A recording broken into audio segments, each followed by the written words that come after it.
introduce the guests, and she couldn't find them, so, but I just Okay. so. And I'm missing a pianist. If she will hurry up, I'll get her butt up here. Sorry. Where is she? Nicolina! Could she be in the bathroom? I doubt it. She's usually in back talking to somebody. But I'm going to have to go back there and try to hunt her up, I guess.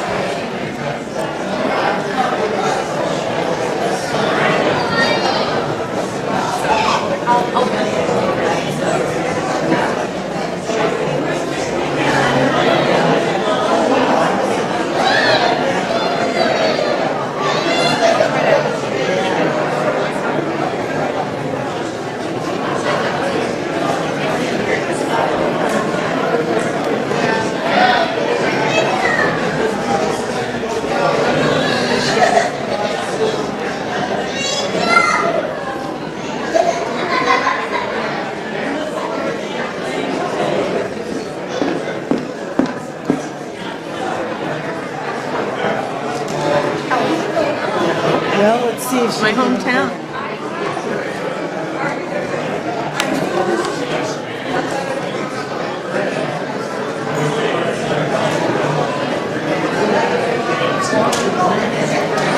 Where's Brian?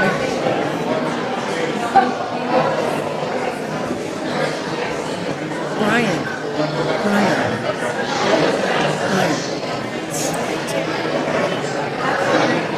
Lisa, is it okay to go? We're Yes, still waiting? I think we're still waiting? We have one. I don't know where the other one is.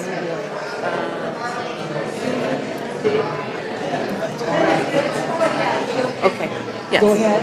Okay.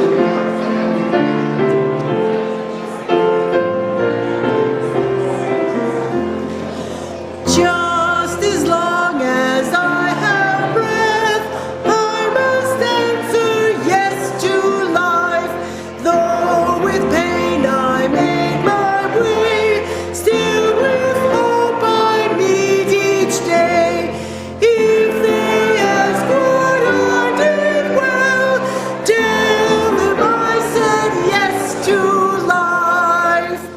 Just as long as vision lasts, I must answer yes to truth. In my dream and in my dark, always that elusive spark. If they ask what I did well, tell them I said yes to truth. Just as long as my heart beats, I must answer yes to love. Disappointment pierced me through, and I kept on loving you. If they ask what I did best, tell them I said yes to love.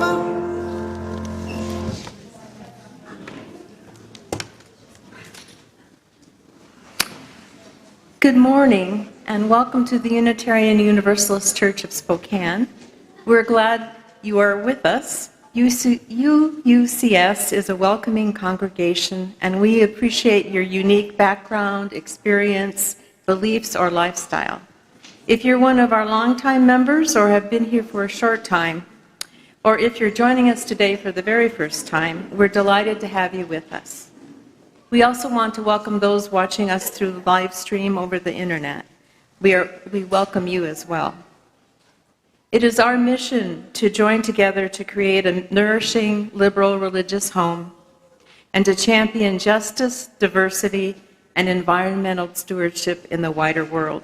Or in short, to create community, find meaning, work for justice.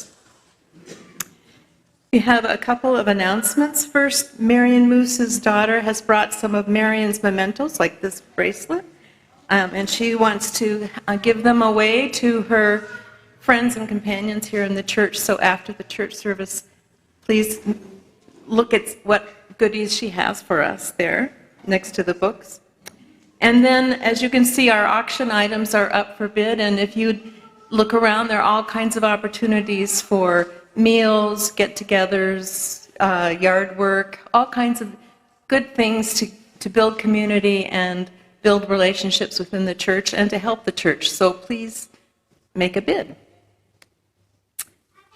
I am your lay leader today, Lisa Conger, and with me this morning is our guest speaker, UUCS member Rochelle Strother. I will more formally introduce her before the sermon, but before we do this, I'd like our own church president, Susan Vernig, to introduce a couple of special guests.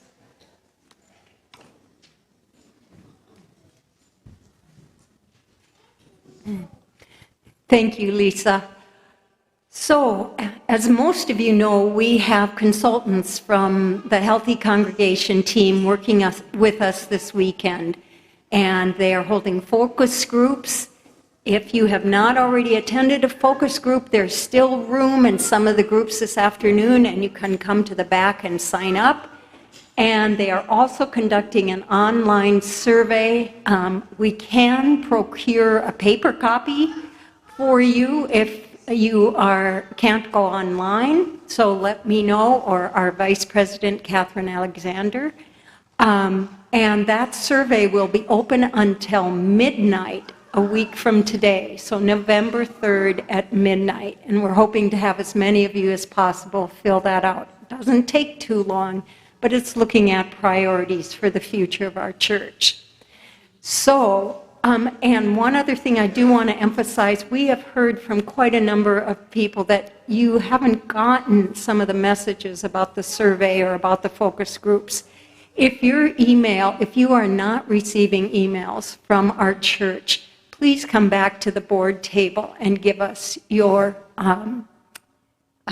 correct email address. And when you do that, please block print so we can read it and make corrections so that you can get informed. Now I would like to introduce our Healthy Congregations team, and they'll come up and speak for just a minute, but Dave Metz has been a long-time organizational internal consultant and leadership consultant to a number of large corporations for 30-plus years. And Lauren McNeil is, get this, an MSW, family systems therapist, and attorney who works for Multnomah County in dispute resolution. Wouldn't that be wonderful if Spokane County had somebody to work with us on dispute resolution? Oh my gosh. Anyway, they've been so skillful and also so kind in working with us. Dave, Lauren.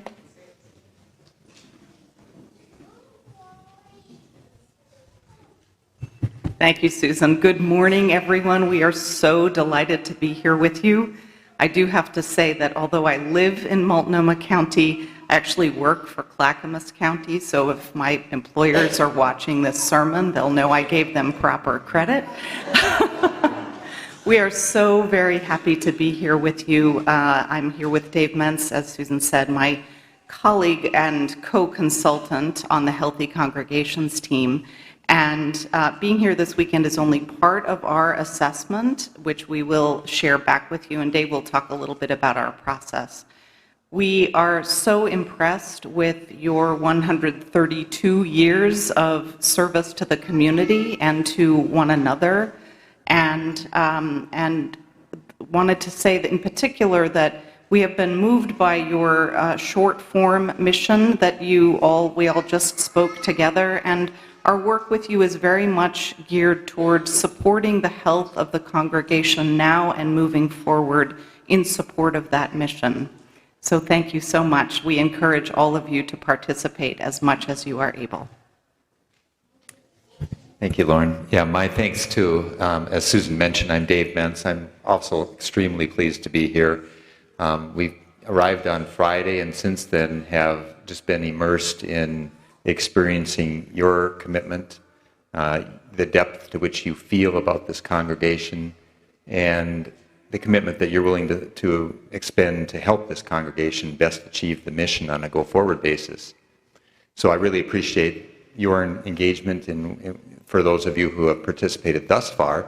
And I would second Susan's invitation for those of you who haven't had an opportunity. I think it's 2:30 is the session when there's the greatest amount of capacity that would be an opportunity to join this afternoon if you'd like to do so for a focus group. So thank you again. We will be back in December. We look forward to seeing you then. Our process is such that we take the findings and the learnings from all of these focus groups, as well as the sessions that many of you participated in through the summer, different listening groups. So we will get an understanding of what was expressed in those sessions, and then we will extract key themes from that data, along with the key themes or the information that we are able to derive from the surveys. So all of this comes together to present to us a set of findings and observations, and then we develop a set of recommendations that we think will best help the congregation in pursuit of the mission. So this can be a dynamic, wonderful process. It's meant to be a very inclusive process where you all can have a direct hand in shaping the future of the congregation for the next 132 years. So thank you.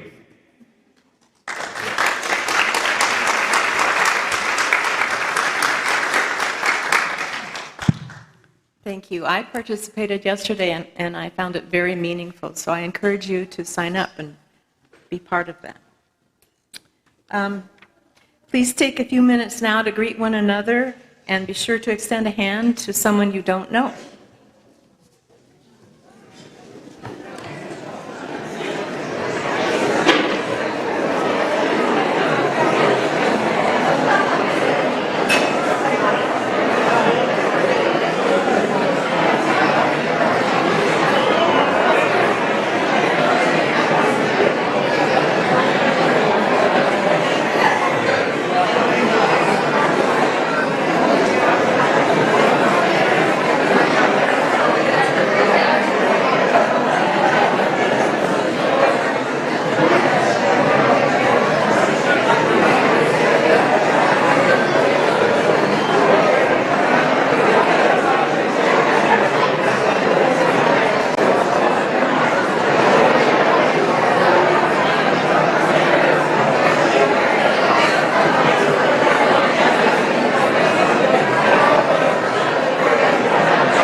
You know, you'll have time to share more stories and conversation following our service during the coffee hour.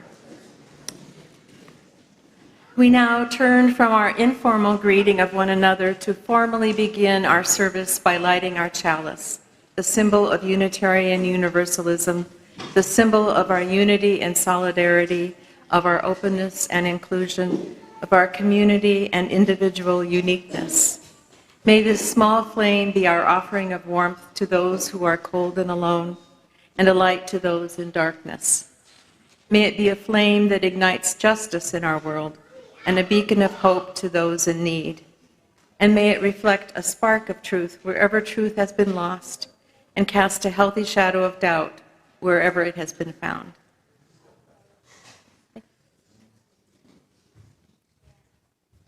Our opening reflection is this poem by Rumi, whose wisdom is just as true today as when he was alive in Persia in the 13th century. The guest house. This being human is a guest house. Every morning a new arrival, a joy, a depression, a meanness, some momentary awareness comes as an unexpected visitor. Welcome and entertain them all, even if they're a crowd of sorrows who violently sweep your house empty of its furniture. Still, treat each guest honorably. He may be clearing you out for some new delight. The dark thought, the shame, the malice, meet them at the door laughing and invite them in. Be grateful for whoever comes, because each has been sent as a guide from beyond.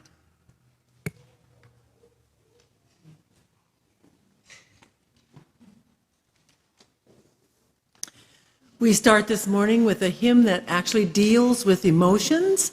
It's couched as a conversation between a child and adult, but if your experience is anything like mine in life, I think these learnings can apply to all of us. Please rise as you're willing and able to sing number 1012, When I Am Frightened.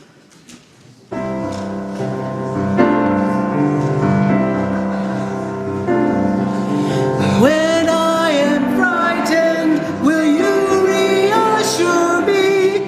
When I'm uncertain, will you hold my hand? Will you be strong for me? Sing to me quietly. Will you share some of your stories with me? If you will show me compassion,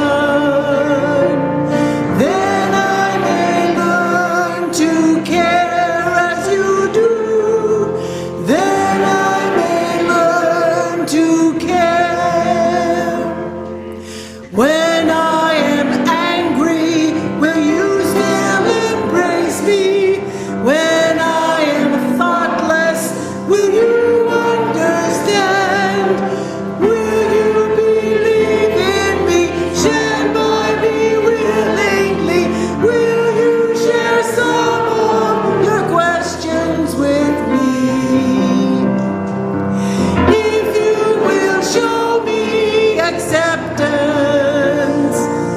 then I may learn to give as you do. Then I may learn to give. When I am troubled, will you listen to me? When I am lonely, will you be my friend? Will you be there for me? Comfort me tenderly. Will you share some of your feelings with me? If you will show me commitment, then I may learn to love as you do. Then I may learn to love.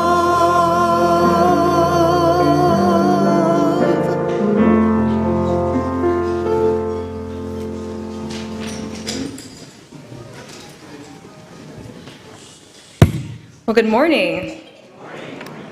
For today's story, I'm going to have the kids stay with their parents for this one, so thank you. So, I'm sure most of you know the story of Aladdin. How many of you saw the most recent Aladdin that came out? It was really good, by the way. Well, I want to tell you a story about the lesser-known genie named Genie, just Genie. In this story, Genie, the genie, doesn't live in a cramped lantern in a desert. Rather, she lives in the forest in a 300-square-foot tiny home with a small solar panel installation and a rainwater catchment system. She's very earth-friendly. Unlike the genie in the lamp that has to satisfy the wishes of the person who summons them, Genie the genie in her tiny home has the power to decide who she will help and which wishes she will grant. But there's just one hitch, the local villagers say. Jeannie will only grant wishes if she's in a good mood. And if you happen to request a wish when she's in a bad mood, said one village elder to another during coughing break at their UU church, you'll be forever banned from her good graces. Now, a group of youth who were deeply interested in this Jeannie the genie had overheard the conversation. They inched closer as the village elder continued, "The only way to know how Jeannie is feeling is by the weather. The weather usually matches her feelings, so steer clear of her if a storm is brewing that day." Now, these UU youth were very motivated to find Jeannie the genie. After all, they had a series of wishes.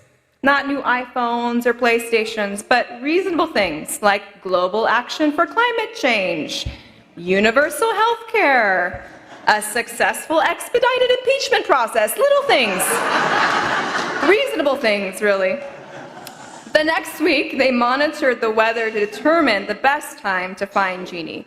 It happened to be rather unpleasant and cold, so it wasn't until Thursday, when the sky was blue and the sun shone brightly, that they felt confident that if they went to Jeannie, their wishes were going to be granted. So they set off into the forest to find her, and following the directions that they had overheard at church, they stumbled upon her in her little tiny home. Just as they were about to knock on her door, it swung open, and Jeannie the genie appeared startled to see them. "Oh, yes, can I help you?" And then she added quickly, "But I should tell you I have all the magazine subscriptions I need." No, nothing like that," said one of the youth. "We're here because we have some wishes." "Oh," she said, somewhat relieved. "Well, I was just about to leave. I wish you had come earlier." "Well, we were going to come earlier this week, but the weather was terrible, and we heard that you may not be open to people visiting." "Exactly. We were going to come on Monday, Jeannie, but there was thunder and lightning, so we assumed that you were angry that day." "Oh, that's right," said Jeannie. "I was feeling a bit angry on Monday. I just couldn't get good cell phone reception that day, and then I made the mistake of watching the news, and that's never good. But I thought I'd better put my anger to good use, so I called everyone I knew and encouraged them to vote."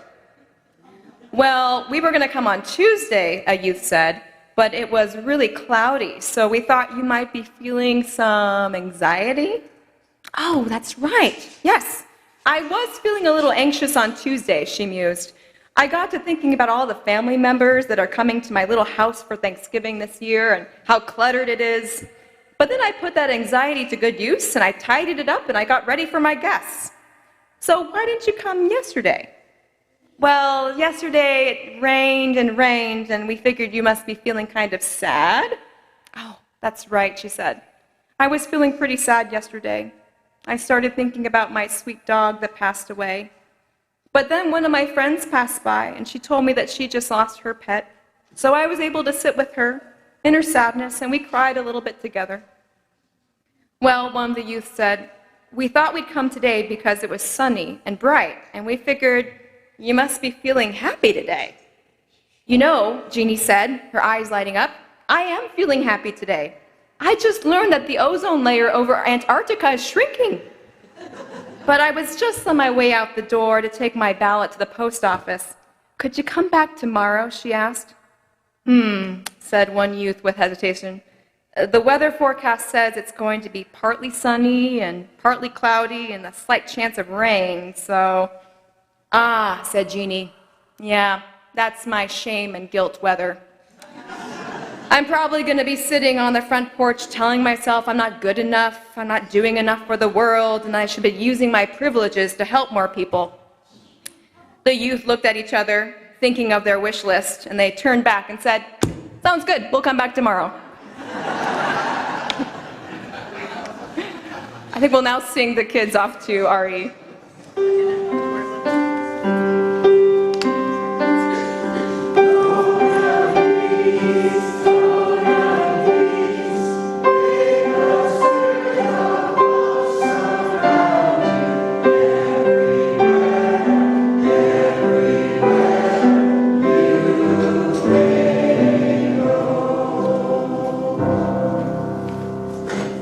We now gratefully give and receive this morning's offering, which sustains this community and its mission to the larger world.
Thank you, Michaelina. That's beautiful. Each time we gather as a congregation, there are always those who are with us in our minds and hearts and who we want to wrap in our love and care. We kindle light this morning for Doug Hugin's daughter, who has suffered a medical issue in Helena, Montana. Let us share a moment in silence, embracing others who are here in our hearts this morning. You are welcome to say their names aloud as you are willing.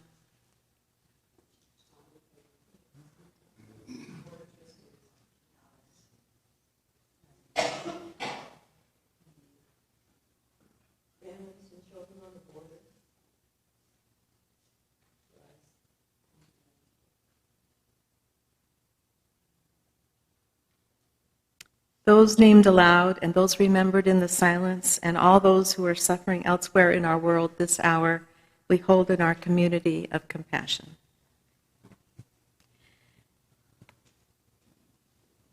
Now, take a few deep breaths, find a comfortable posture, close your eyes if you wish, as we enter into our time of meditation with these words by Mark Nepo, followed by silence. Thinking like a butterfly. Monday, I was told I was good. I felt relieved. Tuesday, I was ignored. I felt invisible. Wednesday, I was snapped at. I began to doubt myself. On Thursday, I was rejected. Now I was afraid. On Saturday, I was thanked for being me. My soul relaxed. On Sunday, I was left alone till the part of me that can't be influenced grew tired of submitting and resisting. Monday, I was told I was good. By Tuesday, I got off the wheel.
This morning's reading is an excerpt from Daring Greatly, How the Courage to be Vulnerable Transforms the Way We Live, Love, Parent, and Lead by Brené Brown.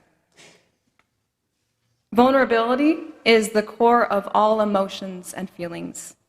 To feel is to be vulnerable. To believe vulnerability is weakness is to believe that feeling is weakness. To foreclose on our emotional life out of a fear that the cost will be too high is to walk away from the very thing that gives purpose and meaning to living. Our rejection of vulnerability often stems from our associating it with dark emotions like fear, shame, grief, sadness, and disappointment. Emotions that we don't want to discuss, even when they profoundly affect the way we live, love, work, and even lead. What most of us fail to understand, and what took a decade of research to learn, is that vulnerability is also the cradle of the emotions and experiences that we crave. We want deeper and more meaningful spiritual lives. Vulnerability is the birthplace of love, belonging, joy, courage, and creativity. It is the source of hope, empathy, accountability, and authenticity. If we want greater clarity in our purpose, or deeper or more meaningful spiritual lives, vulnerability is the path.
I am pleased now and honored to introduce to you our church member, Rochelle Strother. She is the Director of Leadership Training and Development for Gonzaga University's School of Leadership Studies. Rochelle designs and facilitates programs that accompany people on their leadership journeys, with offerings such as leadership assessments, coaching, webinars, conferences, certificates, and intensive development programs. She finds that some of the best companions for one's leadership journey are humor, empathy, and humility. Prior to coming to Gonzaga, she worked in Kisumu, Kenya for 8 years, implementing community-based programs for women and children affected by HIV/AIDS, and later leading a youth social change organization. In 2013, shortly after returning from Kenya, Rochelle showed up at the Unitarian Universalist Church of Spokane looking for a community of like-minded people. At that service, which focused on creation spirituality and the music of John Denver, she realized that a church that included the song Country Roads in its order of service was a church worth staying in. She and her daughter Sophia have called it home ever since. Welcome, Rochelle.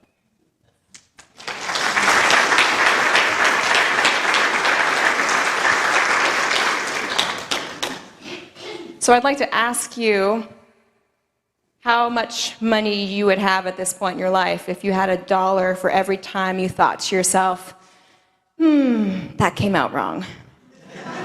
Or, I could have handled that differently.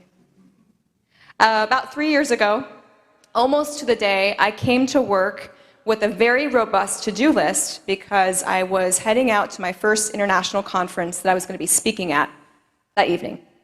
So I had things I needed to get done because I didn't want to leave anyone in the lurch while I was gone. And when I sat down to open my computer, I saw a text message pop up that said, "Sorry, the Wi-Fi is down and we are working to correct it." And I went, ugh.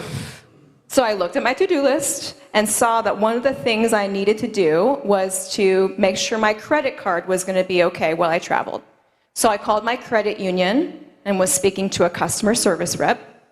And I gave them my date of birth and my social security number. And then she asked me a first security question, which I answered and was feeling really good about. And then my second security question, which I answered. And then she asked me the third one, and it stumped me. And I thought, did I make this question? Because this is like a trivia question. And she's waiting for me, and I go, gosh, I don't know the answer. And she goes, okay, well, I'll wait for you because I can't do anything until you answer that question. And I'm starting to think of all those times when I had to make a new password and I was absolutely certain that I would remember the password and I didn't write it down. So I'm sure I made this security question and I'm going, gosh, okay. And so I said, well, okay, is there a hint? Did I give myself a hint? She goes, I'm sorry, no. And at that point, I start to feel something rising within me. My heartbeat started increasing, and I got a little louder, and my words were coming out faster. And I said, okay, look, I just needed to get into my account, so can you just help me with that? And she goes, I'm sorry, but I can't do anything. I said, okay, can I just talk to a manager?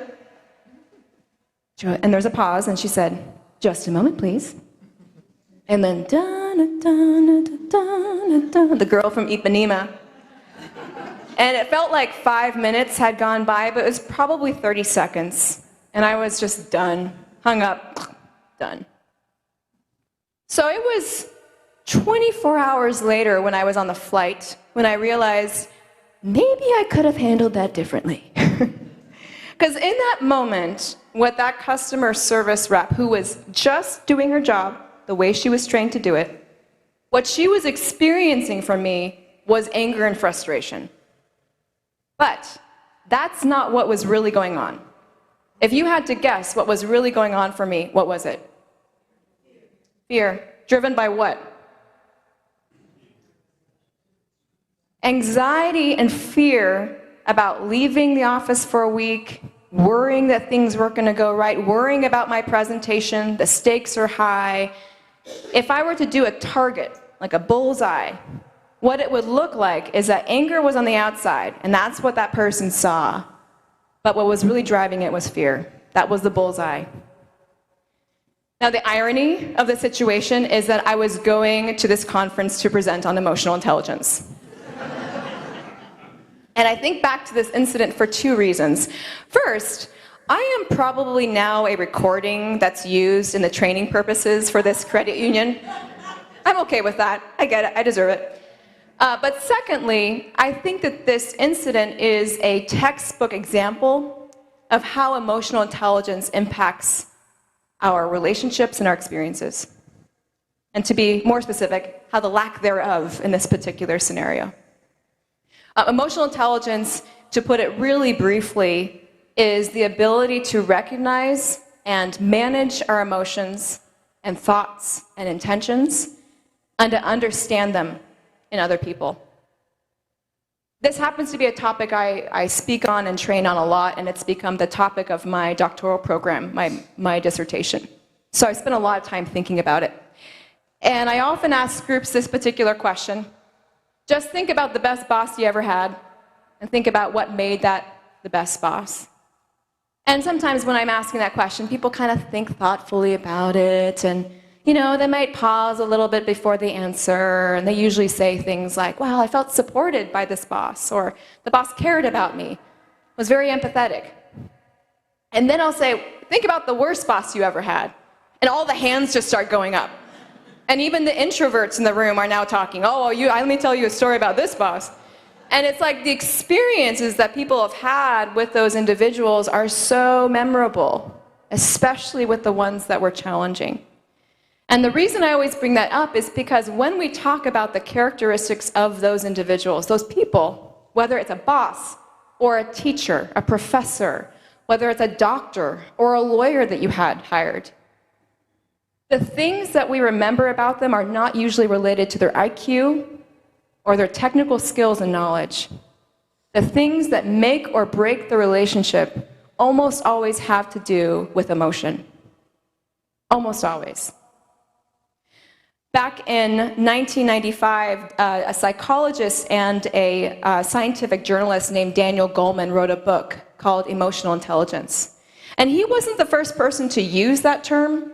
It had been showing up in academic journals for about 40 years, actually, even from the 60s, when this concept of multiple intelligences came up. But Daniel Goleman was the one who popularized it. He was the one that really got it on the shelves. And the whole premise of his book, and the half a dozen books that he's written since then, is that emotional intelligence is what makes the biggest difference. That you can have an amazing person, amazing chemist, accountant, teacher, whatever, and they can be so smart and have the highest IQ and the most amazing skills, the technical skills, but if they don't have the ability to relate to people, that's where things go wrong. That was his basic premise. And that is why it has been so interesting for me to think about it, because when I came back from Kenya in 2013 and was introduced this concept of emotional intelligence, I started taking a really long, hard, awkward, painful look in the mirror. And I started reflecting on a lot of experiences, leadership experiences, parenting, relationships, romantic relationships. And I started seeing all these places where if I had been more emotionally mature, if I had been more aware of what was going on for me in moments, if I had been more aware of how I was managing stress, if I had been more empathetic with people at certain times, I would have had better outcomes. It would have been better relationships, or I would be doing a better job parenting. It was really challenging to have to look at some of that. And that's why I have made it the focus of my work, because it doesn't come naturally to me. It's really, really hard. I see some people who are raised in environments where there's a lot of emotional maturity, and they seem to kind of ooze that in their life. For me, I look at that and go, I got to figure out how to do that. So that's why I teach it, because it's so hard for me. There's so many different frameworks of emotional intelligence. If you were to do some research, you would probably find at least half a dozen. From Goleman to Salovey and Mayer, I won't even listen, there's a lot. But when I was looking through them for my own research, I was trying to find the commonalities because, they're all different. But there were three core things that came up in each of these different models. self-awareness, self-regulation, and empathy. Those were the three common dimensions of emotional intelligence: self-awareness, self-regulation, and empathy. And I want to just talk about self-awareness for a moment. That incident that happened with the credit union is a great example of where I wasn't self-aware. Later in hindsight, like right now, I can look back on that and say, oh, yeah, I was showing anger, but really I was feeling fear. I can look back on that. But to do that in the moment is the hard thing. When you're sitting with something really challenging, and this is usually in stress where it becomes most difficult, to be able to notice and name what you're feeling in the moment, that's the true sign of self-awareness. Because when we have that ability to do it then and there, what we can also then do is have the power to step back and say, okay, what do I want to do with this? Like, I'm feeling triggered right now. What choices do I have here? Like, wow, I'm feeling really anxious right now. What choice do I want to make here? That's a really key thing to do. And anger is interesting because we have so much, we have so much emotional history, not just with anger, but with many emotions. And if you think about anger, fear, anxiety, shame, joy, happiness, love, all of these emotions come from someplace. One of the activities that I have people do is often think of a big circle. So you might just kind of visually think of this circle in front of you. And then think back to your childhood and your family of origin. And ask yourself, what emotions were familiar to you and allowed within that circle? Maybe you were in a household where joy was present. You could feel joy. You could tap into that. Someone's shaking his head. He's like, are you kidding?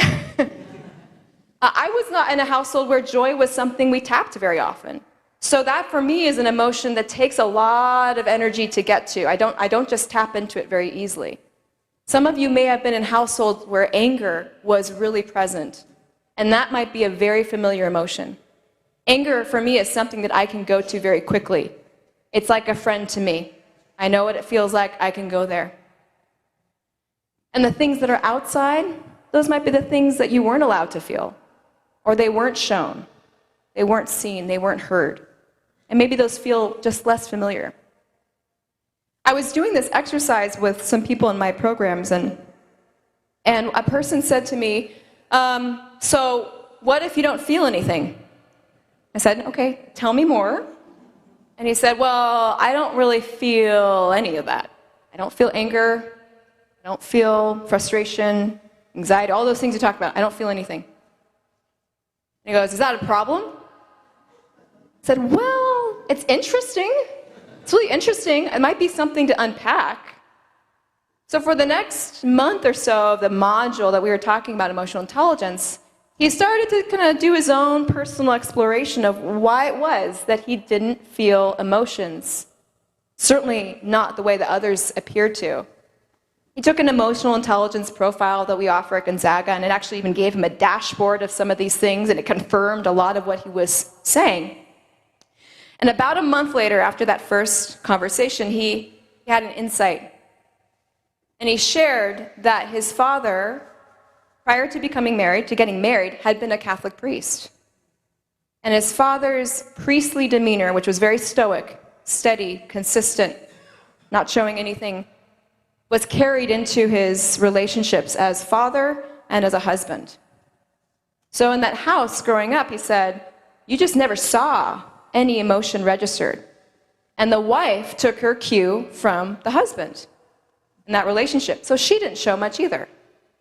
The other thing he shared was that he deeply respected and admired his father, so much that he embodied what he saw in him. So for him to have this insight was incredibly powerful, because all of a sudden it explained why it was that there was nothing in that circle for him. And you might say, okay, so what? Well, for him, what that meant was he wasn't really able to engage in relationships because he wasn't ever vulnerable. If someone was experiencing sadness or joy or fear, he wasn't really able to tune into that.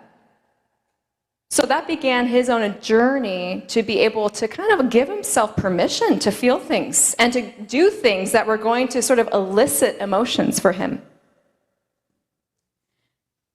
The thing about emotions, too, is that they have a light and a shadow effect. And we might think that some emotions are bad and some are good, but every emotion can be used for different things. And I gave that example in my story of anger. We might think of anger as a bad emotion, like something to even stay away from, depending on our history with it.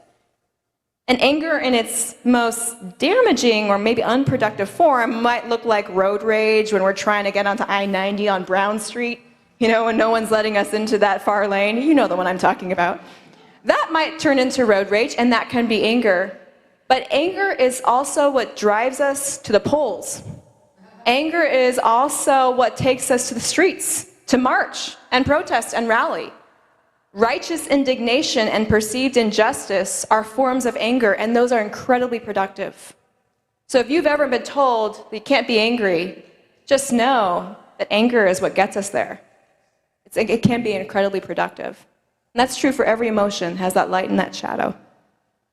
So if you're thinking to yourself at this moment, yeah, I'm not so good at any of this emotional stuff, it's kind of challenging, there's a couple things that might be helpful. One is just to notice and name what's going on for you. So just pay attention to it. Sometimes I'm in my car. I talk a lot to myself in the car. Now that we have speakerphone, I don't look like a crazy person in the car just talking to myself, but I talk to myself in the car, and I often will ask myself, what's going on for me in my shoulders? Like if I feel stress, why am I feeling it in my shoulders? Why am I feeling something in my stomach? What's going on for me? And I just sort of unpack that for myself to understand what's going on. And the other tool that can be helpful in relationships is to focus on that and to say, I think, I feel, and I want. Just 3 phrases that can be incredibly powerful, especially when you're in conflict. I'm thinking this, I'm feeling this, and I'm wanting this. And that has the power to disarm the conflict, because no one can argue with what you're thinking and feeling and wanting. Those are yours, and no one can take them away. So incredibly powerful tools. The second thing I mentioned was self-regulation, which is basically coping with stress, but it does have a particular nuance to it, which is important. I worked for someone at one point in my life who was a wonderful boss. She, in many ways, would come up on that first category. I felt cared for by her. She was very, very good at her work, so she connected with people very deeply in that way. And at the same time, she was going through a tremendous stress in her personal life, ranging from challenges with her kids and her family members. And whatever happened to her outside of work, the bad experience, bad phone call, whatever it was, she carried into work. And it was almost like this burden that when she walked in, we sort of took that burden from her. So I learned very quickly that my role as an employee was not just to do the things that were on the job description, it was also to manage her burdens. She just simply didn't have the ability at that time in her life to regulate her stress. So again, what makes it so important is how do we cope with stress without burdening others? It's great to talk to people. That's one of the things that I like to do is call some of my best friends when I've had a bad day. But if I'm only unloading on them and there is no reciprocation, then that is not true self-regulation, because that's a burden to them. But if we have that back and forth, it can be very productive. And if I look around the room, I'm sure you have all different kinds of ways that you regulate. You might go walking, or you might go for a hike. You might do a breathing exercise. You might meditate. You might write poetry. You might journal. There's lots of things we can do. But it's very difficult to do them until we know what's going on for us. The last thing I just want to talk about is empathy. Empathy is a really rich concept, and it's come out a lot, especially since Brené Brown started coming into the public with her books. Empathy and sympathy are different, and they're often confused. If you're driving downtown and you see someone who's on the streets, you might have a sense of sympathy for them. You might say, gosh, that looks rough. You might feel sad for them. But if there's a distance in that feeling, that's more like sympathy. There's a distance. But when you can connect with what that person might be going through in that moment, like you can almost feel the coldness of the pavement, how hard it is, the way their toes might feel when it's freezing, that's empathy. And that's a really powerful, powerful emotion. Empathy is very difficult to feel when we are in stress. The more you are in stress, the less empathetic you become. That's difficult. But the good news is, we become more and more empathetic. We build our empathy over time. So just by living another day, by waking up this morning, congratulations, you have more empathy than you did the day before. And really, it's just about experience. The more experiences we have in our library, the more ability we have to tap into what someone else is experiencing. There's a really interesting concept, too, around empathy that I have struggled with as a parent. It's called attunement. Anyone ever heard of attunement? So I'll give you an example of what attunement might look like. If my daughter were to come home one day and if she said, "Ah, such a loser." And kids say these things, right? Grandkids say these things. What do we want to say to them? What do we say? No, you're not. Of course we say that. No, you're not. We don't want our kids to think they're losers. I don't want my daughter to feel that way. So I want to contradict her. But what happens in that moment when I say, no, you're not, is that what I'm actually signaling to her is that it's not safe for her to share her emotion. I'm actually shutting her down. So what attunement might look like is, what happened? And maybe then she says, well, all the kids at school are, they don't like my clothes, or no one sat with me for lunch. Maybe our kids have said these things. And those are hard things to hear, because what do we want to do with that as a parent or as a family member? Fix it. We want to fix it. We want to take that pain away and make it better. But if I'm attuning to her, what it would sound like is, that sounds hard. That must have been really painful. How are you feeling about that? I might even say, yeah, I kind of know what that feels like. That sort of happened to me today. It's no fun, is it? And all we're doing in that moment is tuning to what they're feeling so that they know they're allowed to feel that feeling. It doesn't mean we're agreeing with them that they're a loser. It doesn't mean we're trying to tell them that that feeling was correct. We're simply giving them a tool to communicate and process it. And when they've been heard and felt and seen, then we can problem solve. But first we have to let them know that we hear them. And at work, this is equally important. Equally important just to be able to see people and hear them before we go into problem-solving mode. I want to close with a story. So I got a phone call about a year ago from a law enforcement agency, and they wanted to have me come out and do some stuff on emotional intelligence. I was pretty excited.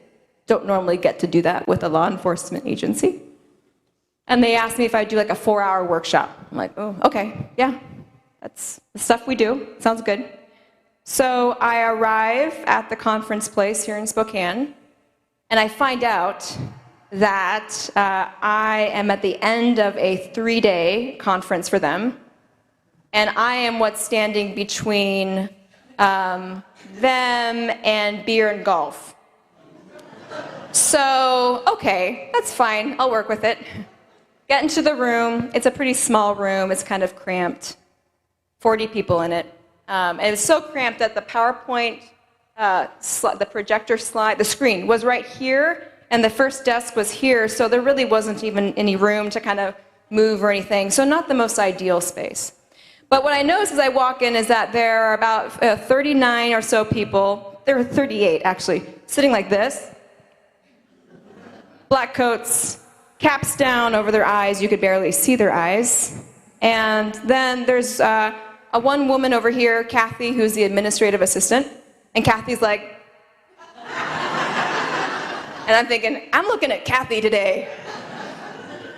I also discovered there's a person named Jeff, and Jeff sits in the front row.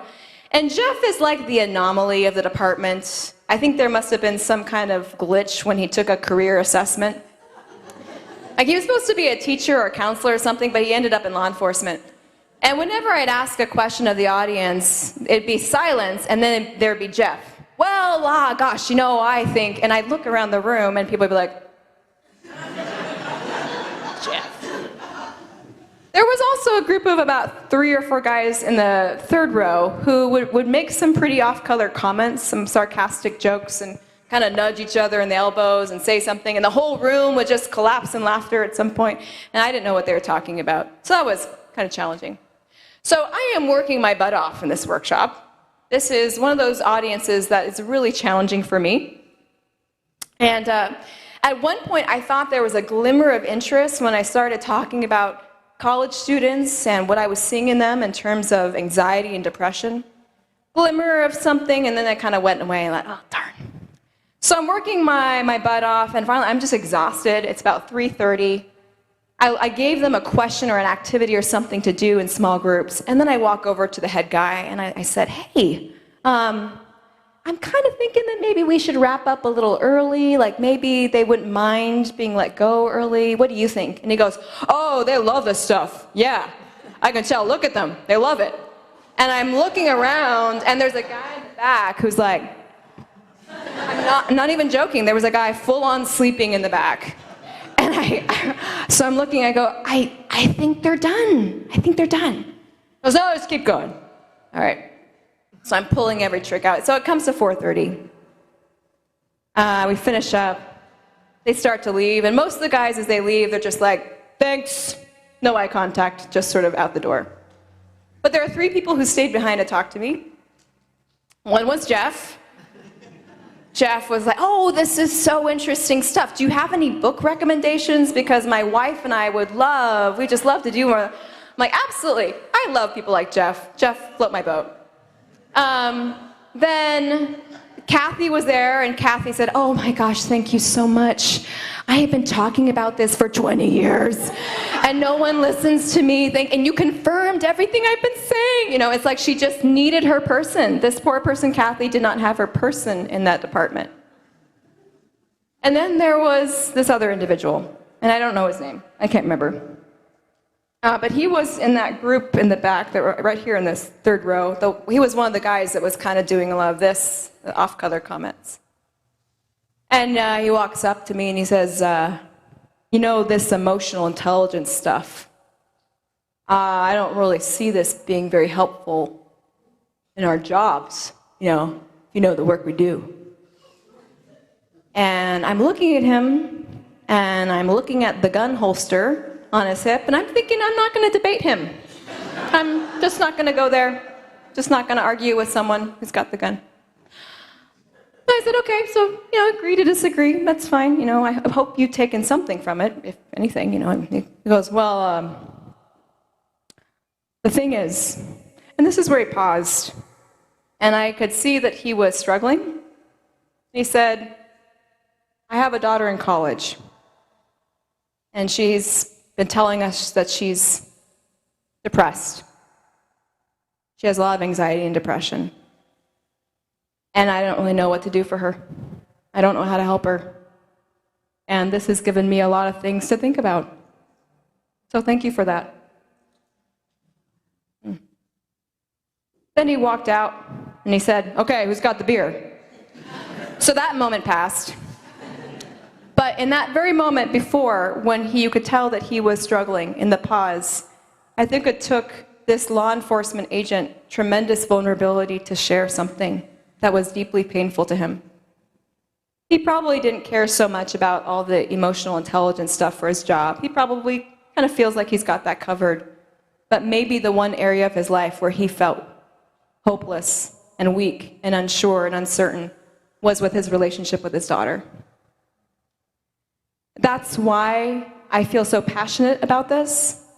It's hard for me. It's hard for other people. We've all got stuff.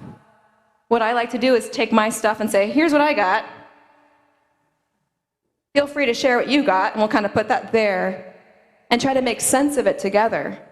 Then do that in a space that is both safe and brave. Because I really believe that the power of emotional intelligence is to help each one of us become the very best versions of ourselves. And even when we have moments where we mess up, like I've already this morning said, oh, I shouldn't have said that. Like, oh, that came out wrong. But what we do have the power to do is also repair and restore our relationships. And we can only do that when we've acknowledged it and understood it and made sense of it. So thank you for listening today, and I hope that this is in some way allowing us to think more about what it looks like for each of us to become our best selves. Thanks.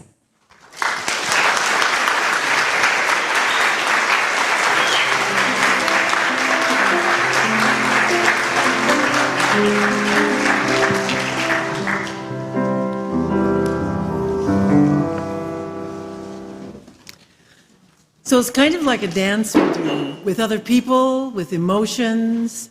Emotions especially, I think, are prone to, if we focus on them, they shift. They change to something else.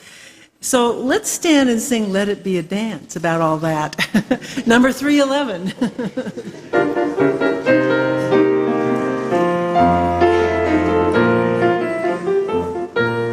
Let it be a dance we do. May I have this dance with you through the good times and the bad times too. Let it be a dance.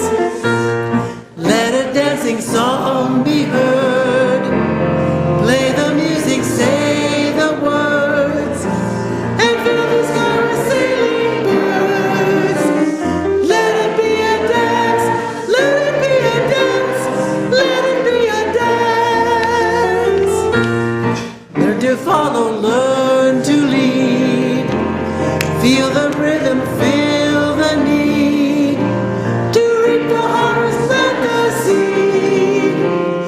Let it be a dance. Let it be a dance we do. May I have this dance with you through the good times and the bad times too.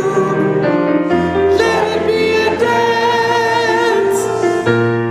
Everybody turn and spin.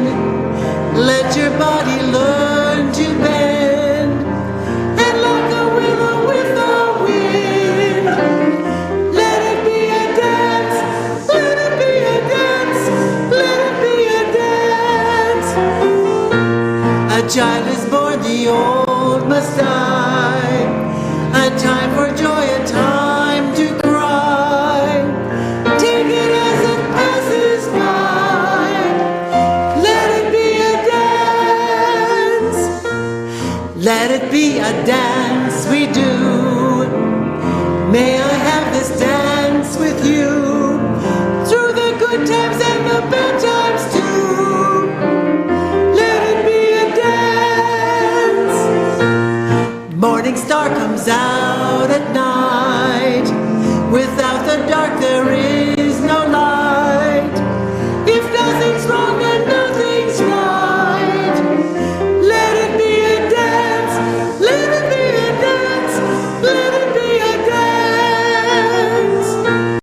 Let the sunshine, let it rain.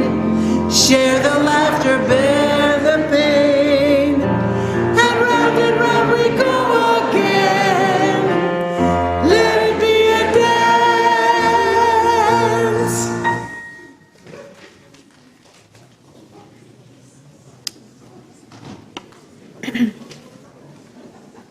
Our benediction today is from Diane Ackerman. The great affair, the love affair with life, is to live as variously as possible, to groom one's curiosity like a high-spirited thoroughbred, climb aboard and gallop over the thick sun-struck hills every day.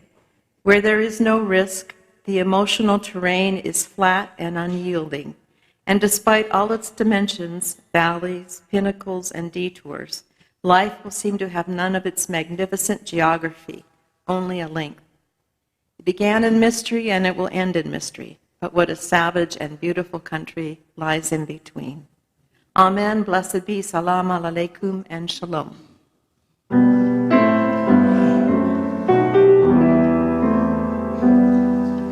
Shalom.